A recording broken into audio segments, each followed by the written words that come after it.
Susan, sobrang init ng panahon, pero may mas nagpainit pa eh. Aba, sobra naman yan. Ano ba yan, Kuya Kim? Ito. Ay! Ay!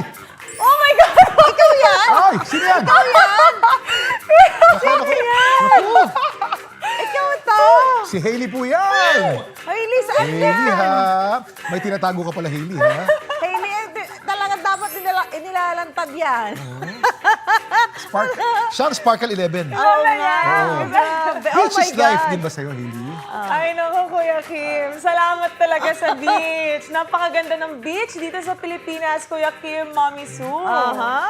Pero, mas maipagpapasalamat mo ngayon ang mga nagpapawi ng init ng panahon. Yan ang kwentong inalam ni Mark Salazar. So, saan yun? Batangas. Nakapag-beach trip na ba ang lahat? Dahil sa matinding init, marami ang gustong magtampisaw at magbabad sa dagat. Pero may ilan na ginawa ng dagat is life dahil sa kanilang hanap buhay. 9 na taon ng sorbitero ang 42 anyos na si Randy. Alas 7 ng umaga, nilalagyan na niya ng kariton at damit ang loob ng dadalhing styrofoam box. Paraan niya raw ito para hindi matunaw agad ang mga itinitindang sorbetes. Habang may bangka po doon sa gitna, na doon po ako, habang matigas po yung paninda ko. Aabuti ng 15 minuto ang paglangoy ni Randy bago marating ang mga nakahintong bangka sa gitna ng dagat. Ito raw ang lugar kung saan madalas sumisisi ng mga turista. Sarap po. Malinam na, refreshing. Yun siya. At parang lumalamig yung utak mo. Nagkakahalaga ng 30 hanggang 60 pesos ang kanyang mga paninda. Nakita ko yung sipag at syaga niya. It's so unusual na may nagsasell ng ice cream sa ocean and first time ko ma-experience to. Hanggat may turista, pabalik-balik siya sa paglangoy at paglalako ng ice cream. Pag mga ganito na po, mga alas 4, makauwi ako sa tabi, babalik pa ako doon pag gitna. Papalitan ko yung paninda ko. Tapos pag wala ng bangka, tatabi na po ako. Uwi na po ako punta dito. Dating mangingisda si Randy, kaya sanay raw siyang lumangoy ng malayo at sumisid ng malalim. Sumasama po sa laot, sa mga muraame. Tapos, namumusit. Ito ang unang hanap buhay ko po.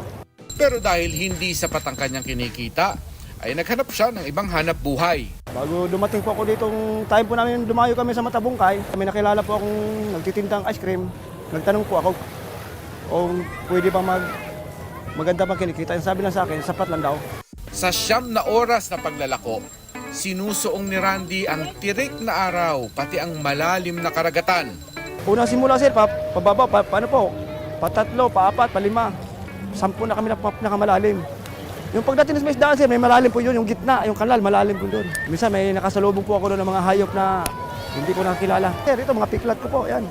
Dami po yun, sa mga bato po, yung maapakan ko, yung corals na hindi ko pa alam na sira na pala yun. Pag-apa ko po na nagbulasot yung paa ko, hindi ko maiwasan.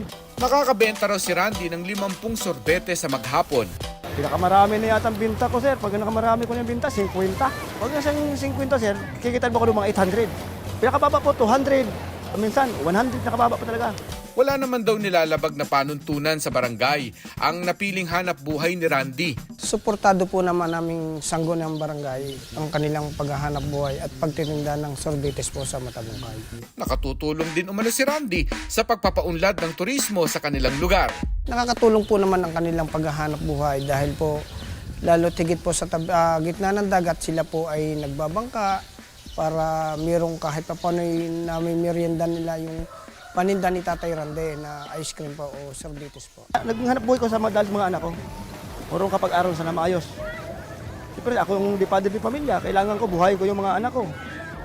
Gusto ko makapagtapos ng pag-aral. Habang kaya ko pa, sir. Habang kaya ko pa. Walang madaling hanap buhay. Pero kung para sa pamilya, ay gagawin ang lahat para lang mabuhay. Ako si Mark Salazar. At yan ang kwentong dapat alam mo.